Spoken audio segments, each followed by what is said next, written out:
Thanks a lot for that very kind introduction, and thank you very much, Advocata, for the invitation. I'm very honored to be here today and to be able to speak to you.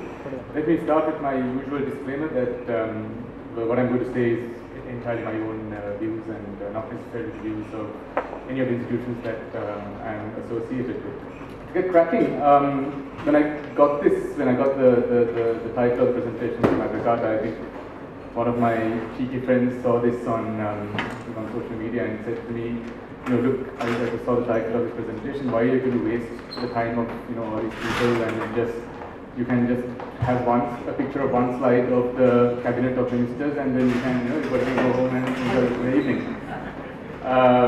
Well, try as I might, I just couldn't find a picture of the cabinet that could fit into one slide. So unfortunately, you're going to be stuck listening to me for the next half an hour. So what's wrong with the Sri Lankan economy, and in very small print, how to fix it? So it's like going to a buffet, right? You have this huge spread of different things that you can address, or you can eat, but then you need to kind of pick up the most significant ones or the core things that would form the bulk of it, and then otherwise you probably just get confused and end up doing all the nonsense. So I picked up 5 major general themes that I want to talk about, and they would, I hope, in my head that it would flow into a general narrative or a bit of a story of where we are, kind of how we got here, and some of the little things that we can do to dig ourselves out of some of the problems that we face. So to start with, debt. So debt is one problem. The reason I want to start with this is because it's basically the most urgent situation that the Sri Lankan economy faces right now. We know that the country just went to the IMF for a extended financing facility in early June, and that's not the first time, the 15th or the 16th time that we have done that. So we keep getting into this kind of situation. But really, it was coming into a very tricky situation in terms of our external repayments and the fact that our reserves are running out, and we were getting into a lot of difficulty in terms of how we were going to repay our external financing liabilities. So I think it's important to understand where we are and how we have kind of got to this situation. So right now, as I said, the biggest risk to the Sri Lankan economy is our ability to meet our external debt repayments. Now, if you look at the history of Sri Lanka post-independence, we had until about 2005 very easy access to long-term finance for our foreign financing needs. So about 80% of our overall foreign borrowings were from the Asian Development Bank, the World Bank, the government of Japan. All of these are typically very long-term lending facilities, usually about 30 to 40 years. We get a 10-year grace period, very low interest rate, about 0 to 2%. So financing that is quite easy. Every year you're paying about 500, 600 million US dollars. Sounds like a lot, but it's a lot more now, so you'll see some numbers in that. But that is quite easy to keep rolling over and to keep paying off. So during this long history of having very easy access to borrowings, we have over the years built up a very large public sector. We've got a very large government in terms of its employees, in terms of its activities in the economy, and we've also accumulated a lot of debt. So if you look at back in 2004, we had debt that was about 104% of our GDP. Right now it's come down to a little bit less than that in the mid-70s, but still it's a very high level, and it's not something that's easy to, it's considerably above what is a sustainable level right now. So we have built up this large volume of debt in this period. But what has happened is, in the last decade or so, our financing structures have changed very significantly. So when a country reaches usually about $2,000 GDP per capita, your access to borrowings from institutions like the World Bank, ADB, and so on, those naturally start to diminish because they have more urgent requirements in terms of financing countries that have got more significant development requirements. So increasingly, then, in order to finance these deficits that we have been running, we needed to tap into global commercial markets, which is why we keep hearing about these bonds, the sovereign bonds, and so on in dollars and things. And in 2007, we went for our first one, which was, I think, a 5-year bond that had an interest rate of about 8.25%. So typically, these commercial bonds, commercial borrowings have a lot higher interest and a much shorter repayment window. Okay, so it's like you used to get an allowance from your parents, and be able to spend it on whatever you need for your consumption. But once you reach a certain age, your parents obviously give you cash. You have to go to a bank, and the bank is going to charge you interest. The bank is going to expect you to pay back in your monthly or annual installments, and you just can't have the same kind of spending patterns anymore. But what we have done is we have basically built up these bad habits in terms of the way that we spend our borrowings, the way that we spend our public finances, but we have not changed that as our kind of financing patterns have changed. So this is where this kind of situation is right now. If you look at the top left, what you can see is in red you get your commercial borrowings, and in blue you get your concessional borrowings. And now we can see in the last couple of years, commercial borrowings have overtaken the concessional borrowings in terms of absolute numbers. And on the top right, you can see our annual foreign debt service payments, which is what we have to pay out every single year. So from a very simple kind of 63 billion rupees, 85 billion rupees in 2006-07, now we're up to around more than 400. And bottom left, you can see our bad behavior, how we have built up our public sector harder during the same kind of time frame. And also on the bottom right, the figures, what you see there is our accumulated government debt over time, which is what we have to pay eventually, and our annual government revenue. Now, usually people use the figure of debt to GDP. But in Sri Lanka, we've had this kind of curious situation where even though our GDP has been growing, our government revenue has not been growing. So it's to the same level. So government revenue has actually been coming down as a percentage of GDP. So our repayment abilities have not really been matching our increases in economic growth rate. So that just gives you a kind of indication of where we are in terms of our debt situation. So this is the kind of immediate risk I was telling you about. So on the top right, you have our government reserves in US dollars, about 5.2 billion. And the two things I've circled there is what in the next 12 months, we have external repayments in terms of interest and capital of the loans that we have taken. And that is more than 5.5 billion. So it's a problem that we have there, how we are going to meet it. So that's why the IMF came in to kind of rebuild some confidence in the economy and make sure that people will be still willing to lend to us. And that more recently the government went for a sovereign bond of $1.5 billion. It was successful. We've got a reason to celebrate over that as well. So we just need to kind of tie through the next 6-7 months to the next year or so, trying to roll over this debt and kind of power through. Now, it's not just the debt situation that we have, which is quite significant, but if you look at, again, if you look at the legacy history of the last several decades, the continuous budget deficits that we have been running as a government and the cumulative public debt, that is one of the key reasons for driving macroeconomic volatility in the Sri Lankan economy. And when you have a very volatile macroeconomic climate, it's a very negative signal for investment. Things have been relatively good in the last few years in terms of inflation, in terms of exchange rate stability and so on, but historically what I'm saying is that this kind of volatility has been a big deterrent to investment and therefore potential future growth in the economy as well. So just a couple of illustrative examples. If you look at high borrowing by the government generally leads to higher interest rates as well, because the government is eating into the pool of financing that the whole economy has. So interest rates is driven up, and that deters the private sector from investing as well. If you look at our recent balance of payments history, that is the differences between our foreign inflows and foreign outflows. That again has been very significantly influenced by our debt repayments by the government, particularly in 2015. So the weakening of the rupee that we saw last year was not really because of a trade deficit as such, and this is very influential, but really because of the significant increases that we saw in government repayments of debt and also foreign investors leaving Sri Lankan debt markets. And if you go back further in the past, historically we know that whenever there has been big increases in government spending, either in terms of their capital expenditure or in terms of their consumption expenditure or in terms of wage increases, that tends to feed into a lot of import growth as well. That too puts pressure on the rupee value and other payments as well. In the past, again, as I said, inflation has been relatively good in the last 5-6 years.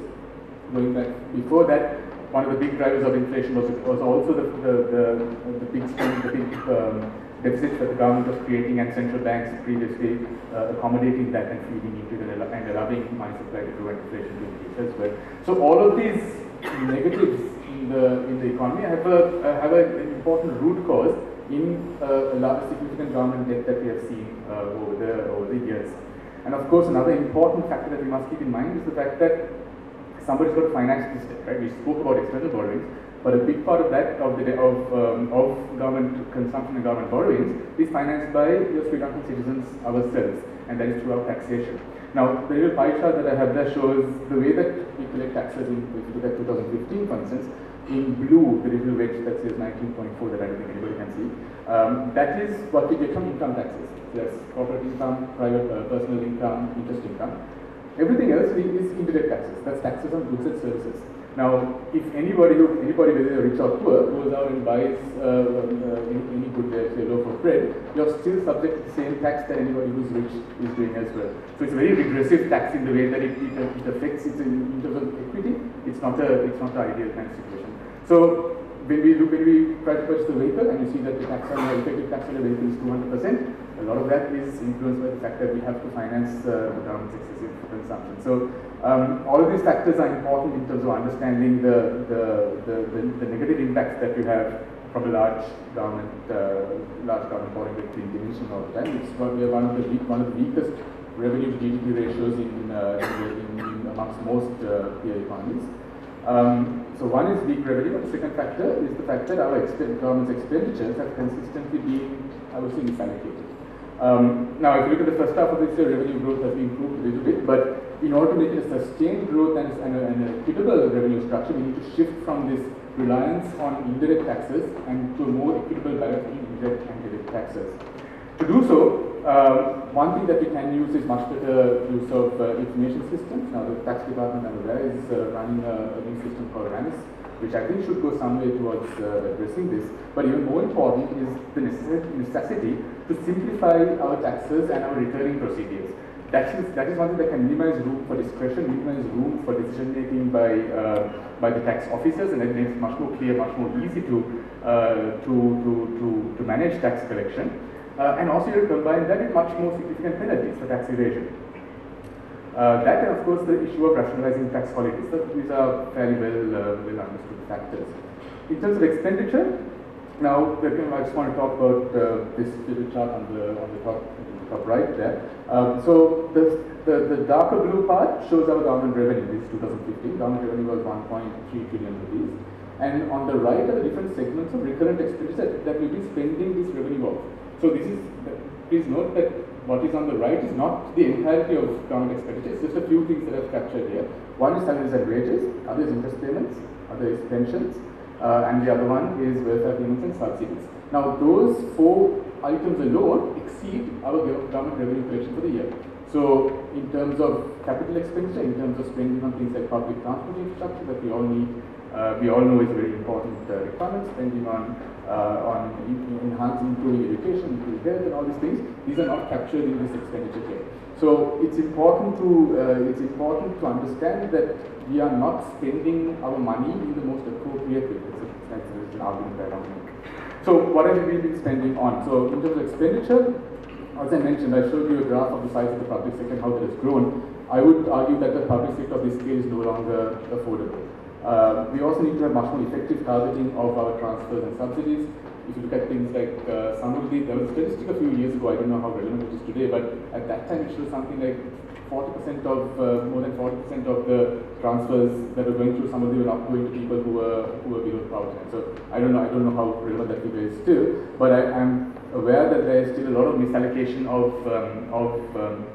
of these transfers, mainly because the money doesn't necessarily go to people who would need it. The other point is, of course, the rationalization of state-owned enterprises, what we call SOEs. Again, an illustrative figure here is the outstanding state-owned enterprise debt to banks is about 757 billion rupees in total, and that's equivalent to about 4 times the amount of money that the government of Sri Lanka spent on health services in 2015. So again, that illustrates the scale of SOE that it's basically a legacy of debts that have been accumulated by state-owned enterprises. Some of the enterprises are of course profitable, some of them are loss-making, but I think the message here is the fact that we need to ask ourselves if the government needs to be in business in this way, given the potential risks that you have in terms of this kind of debt accumulation as well. Now, what we also need to be clear about here is that these are very politically tricky things to do. If you look at the UNP government that came to power in 2002, they tried to address some of these things head on. So they tried to have a freeze on the public sector, employment. They tried to sell off a number of state-owned enterprises, and the public reaction to that was quite negative. they got voted out of office quite quickly. Of course, other factors were instrumental in that as well. But I think the present government and previous governments as well are will be very cautious in terms of approaching this kind of issue, because it is political dynamic.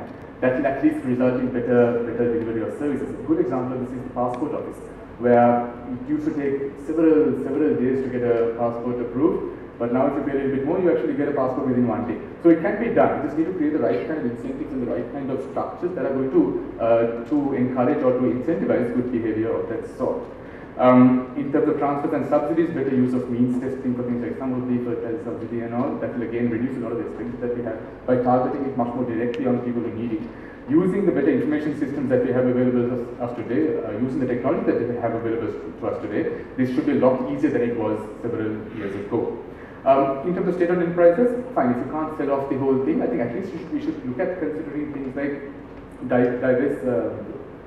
divestment of small stakes of say 25 to 50% of some of these companies, sell it on the stock exchange, so the ownership is still among the Sri Lankan public and so on. And a good example of this is Sri Lanka Telecom. Again, you would know that going back to the 90s, if you were trying to wait for a phone connection from SLT, it would take several months, if not more than that. SLT was not fully privatized, it's still government controls majority ownership. Part of it was sold off to a Japanese company. And if you look at the history of that, the company is making very good profits now.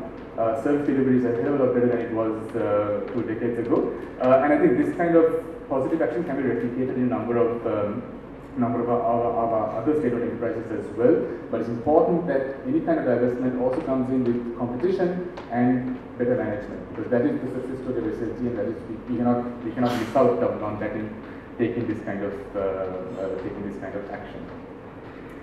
Right. So the other issue with big government is the issue of crowding out. Now, if you look at the study of economics is all about the understanding of how we can allocate our resources. So we normally talk about land, labor, and capital to their most productive use. And basically, the higher level of productivity for a unit of input means that you have a higher unit of output on each unit of input, and that results in better remuneration for that unit of input. So that is either in terms of rent, income, or interest. And basically, what this does is that the more productive your allocation of assets are, the greater the creation of aggregate wealth. Now, it's important that it's aggregate wealth and not in terms of equity, but in terms of aggregate wealth. I'll come back to that later. So a large government sector is not just fiscally unaffordable, but it's also a very significant consumer of the limited resources that we have in this country. So just a couple of figures. The state accounts for about 16 to 17% of our total labor force, of our economically active labor force. There are approximately 245 state-owned business enterprises, all of which are consuming economic resources. They include about 220,000 staff, and of course, they have a small matter of the number of ministries that we have as well. The state also owns very large quantums of land, which is again significant and scarce economic resource. So, what we can see is that the state is a very significant consumer of the resources in this country, which could arguably be used in more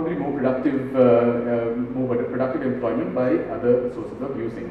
Now, for example, if you look at most private companies, you speak to any of the management, they will say that look, we are finding it very hard to find the kind of the volumes of labor, and then the workers with the right levels of skills and talent. And that's a big problem. And when the state is consuming this many resources of that labor force, again it becomes problematic as well.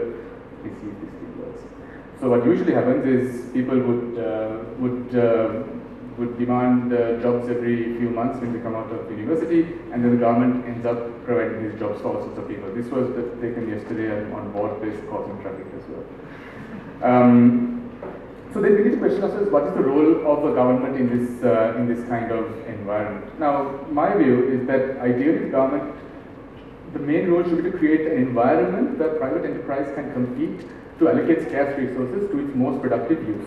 So the state should basically create a rules-based framework for this competition to take place and provide infrastructure that would otherwise be underprovided by the market.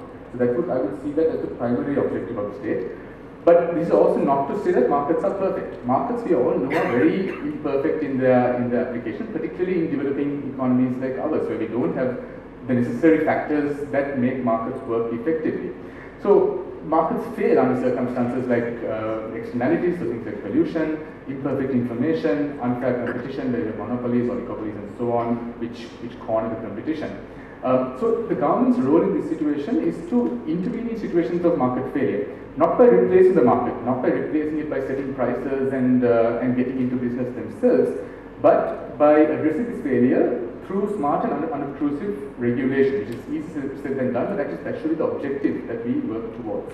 I would also argue that government does have a role in intervention to address social justice issues, particularly where unequal opportunities is what leads to inequitable distribution of wealth. So that's that point I'm going back to where we talked about market allocation system creating a better system of higher aggregate wealth, but in terms of distribution, the government, I would say, still has a role. I don't know if Advocata would support that particular premise. Okay, so the next thing I want to talk about is uncompetitive sectors. Now, I spoke about the role of the economy being to deploy resources in areas where they are most competitive and therefore most productive. In addition to significant resources being tied up in the government, there's also a lot of resources being tapped in economically unproductive sectors. Now, the most glaring of this, I would say, is the agricultural sector of Sri Lanka. Now, agriculture in this country accounts for approximately 30% of our labor force.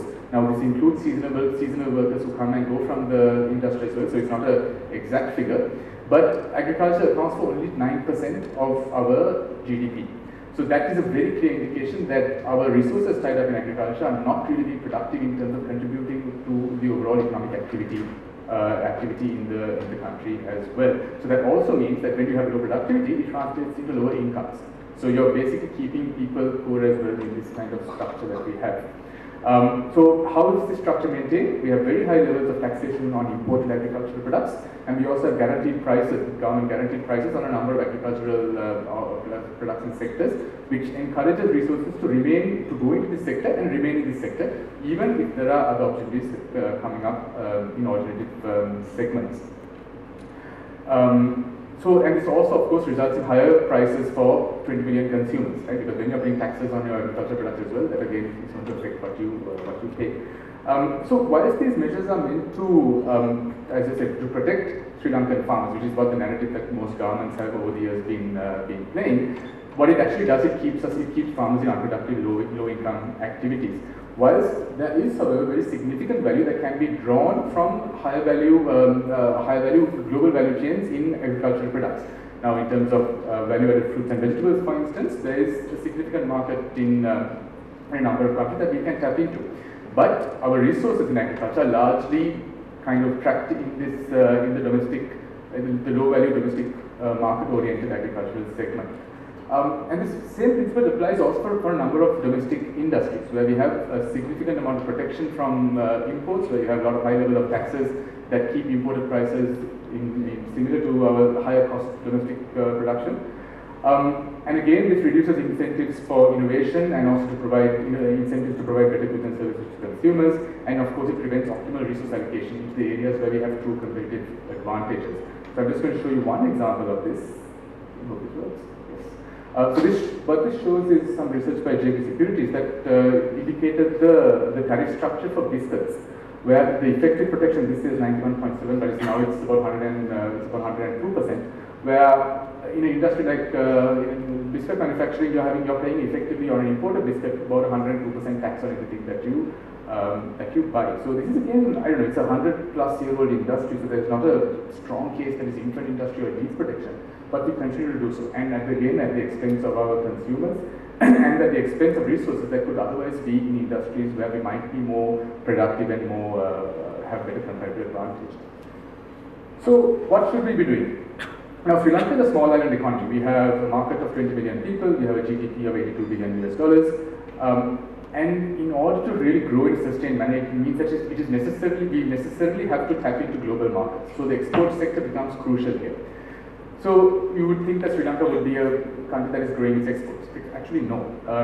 If you look at two and a half decades ago, in the 1990s, about 33% of our GDP was in exported goods. Today, that's come down to 12%. Right? So that what we're seeing is actually a greater domestic market orientation of the economy, whereas we should have actually been going the other way. If you look at post-war Sri Lanka's economy since 2009, the growth of the economy has really been driven by about 3 or 4 sectors, namely construction, domestic trading, finance, and domestic transportation. Those have accounted for about 60% of the increase in post-war GDP. These are all domestic sector-oriented segments, and they don't have potential for significant growth in the very long term. That is where exports have to come in. Exports, however, have, as I said, remained modest and have actually declined in terms of as a percentage of GDP. And we have 2 main problems in our exports. I mean, if you look at a very broad sense. One is the fact that we have very narrow product diversification. Only about 60% of our exports are still in apparel and tea. And also in terms of market diversification, about 55% of our exports go to the US and EU, whereas the real drivers of global growth have been in emerging markets, but we haven't been able to get into those in a significant way. The problem is that most of our business sectors, most of our manufacturing, many of our services, we have very limited sectors of global competitiveness. We are not a cheap destination to produce. Our wages are relatively high, and we're also very poor in terms of productivity and technological sophistication of most of our things. I'm not saying this is the case everywhere. We have we have a number of industries where we do have excellence in terms of productivity, excellence in terms of technology, but it doesn't happen in a large enough scale to make the kind of growth that we need to see going forward. These 2 little slides again illustrate this. On the left, what you have is the indication of competitiveness from the Global Competitiveness Index of the World Economic Forum. In that, the blue line shows labor market efficiency, and you can see that we fall last among all of these countries. In terms of technological readiness, I think we are just ahead of Bangladesh and nobody else. And the other slide again shows a comparative of how we do in terms of exports of goods and services as a percentage of GDP compared to some of the other economies that I think we should be looking at comparing ourselves with. Okay, so as I said, we find it difficult to compete on price with countries like Bangladesh and Vietnam, but we can't compete with countries like Thailand and Malaysia in terms of productivity and in terms of technological value and so on. So we're kind of stuck in the middle, right? So we have 2 options. So if you want to look at the steps in terms of moving into different markets, moving into new products and so on, we can either do it ourselves, which will probably take a lot longer because it's a longer kind of cycle to get there. Or we can leapfrog that by attracting export-oriented FDI, right? So foreign direct investment, because many of those companies already have access to the technology, they already have access to the distribution networks in the markets that we will be targeting. If we can attract them to come and set up in Sri Lanka, then automatically we are going to be able to trigger an improvement in our export performance. Now, talking about FDI, that's another area where we have underperformed in the post-war era. That is a segment that we should have been doing quite well, particularly after the end of the war, where everyone thought that what was holding FDI back was the fact that we had conflict. It was a big factor, but clearly that wasn't the only factor. Post-war, we've seen FDI only around 1% of GDP per annum, 1 to 1.5% in most years. I'm told that this year so far has been quite good. But if you look at the last 6 years, the FDI that we have been having has largely been dominated in, again, a very few sectors. Tourism, condominiums, domestic services. But very little FDI has been going into areas like value-added agriculture for the export market, manufacturing for the export market, and so on as well. So with that, we are not attracting the right type of investment, I would argue, for the long-term growth of this economy. Again, fairly familiar issues have been holding investment back: lack of policy consistency, conflicting messaging by different actors within governments, barriers in access to land approvals, and so on. All of these factors continue to deter investment. This is not just issues of this government, but previous governments as well. And okay, so what can we use? What would be the attracting factor? I would argue that it's still our location. Sri Lanka historically has been a significant trading country from going back several thousand years to the times of King Parakrambahu as well. We were always a very strong trading economy. And that is, the location has always been the key attracting focus. And this is again, I think, what we need to really leverage, and we need to proactively approach companies for FDI. Generally, we have been taking a relatively passive stance, where we wait for companies to come to BOI and then go to it from there. But what we need to do, I would argue, is that we need to target, for instance, multinationals that have operations in the southern states of India. Go to them, find out what their operations are. Actually, before that, go understand what their operational activities, identify specific segments that they can do in Sri Lanka, and then take advantage of our logistical advantage, and then convince them to relocate some of those activities over here. So, for instance, if it's a FMCG product that needs to have fast access to both coasts of the southern Indian market, that would be something that's ideal to use for distribution and warehousing in Sri Lanka, and then sell it off from there using a just-in-time model. But we need to proactively go to companies, identify these issues, and then make the case of setting up their locations in Sri Lanka. So that is one way that we can join these global value chains that several people have been talking about to really drive our future export growth. So what I've been saying is that Sri Lanka needs to play in higher value segments of in the global value chain, and that's not just in manufacturing. We need to also go backwards in the value chain, looking at things like design, product development, R&D, and forward in the value chain, things like packaging, branding, etc. So that is where the real value is available. But in order to be able to do that, you need to have the right skill set. And again, that is a problem. This is the final problem area that I want to talk about.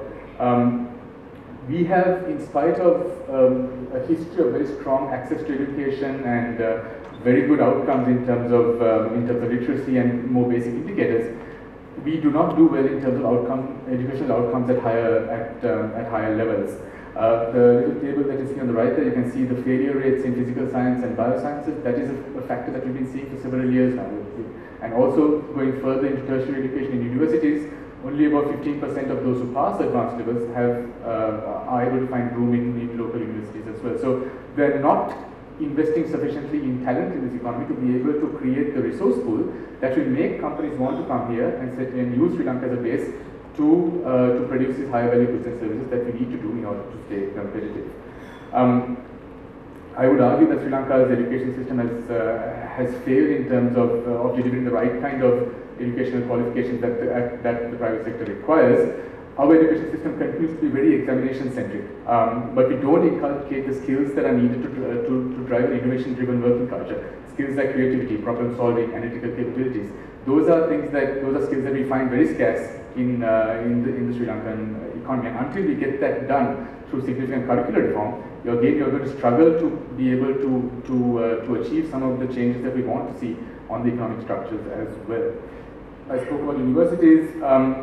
I think there's a clear case now for a greater role for the private sector in educational service delivery as well. Again, this has been a politically very charged topic, but I think it's time that we bite the bullet and accept the fact that look, we need to have a lot more private delivery of education. That will increase in terms of overall supply capacity and also creating competition, creating the incentives to innovate and to drive our curricula to meet the requirements as well. And just another little add-on to that, another interesting factor in terms of labour market is the fact that we have our unemployment is still very low. Unemployment is between 4 and 5%, which is very good by global standards. But we have very low labour force participation. Only about 54% of those in the working age are actually actively participating in the economy. People choose to stay out of the labour force. I'm not choosing the wrong word, sorry about that. And this labour force participation is actually more pronounced among females. It's about 35%. And one of the big factors that the central bank reported was the fact that many women find it difficult to continue to work in the labour force because the conditions aren't conducive, particularly when it comes to balancing family commitments as well. And again, there are steps that can be taken to address this.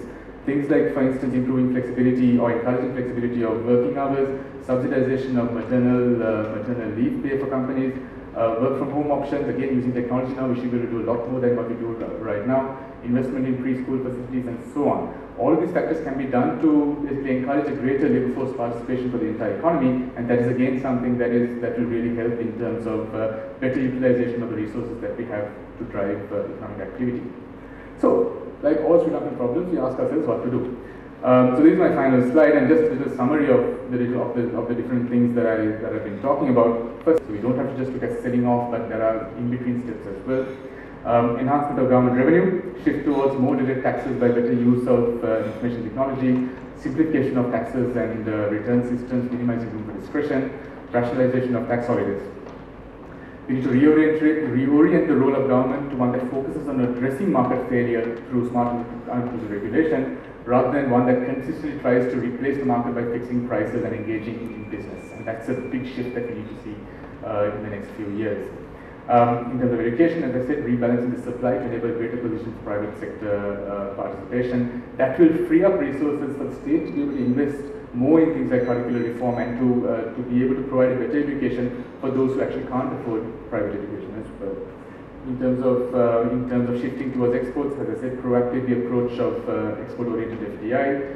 And once we are seeing jobs created in these kind of sectors, we need to simultaneously, gradually ease out of excessive domestic protection in agriculture and industry, and then linking with these global export value chains.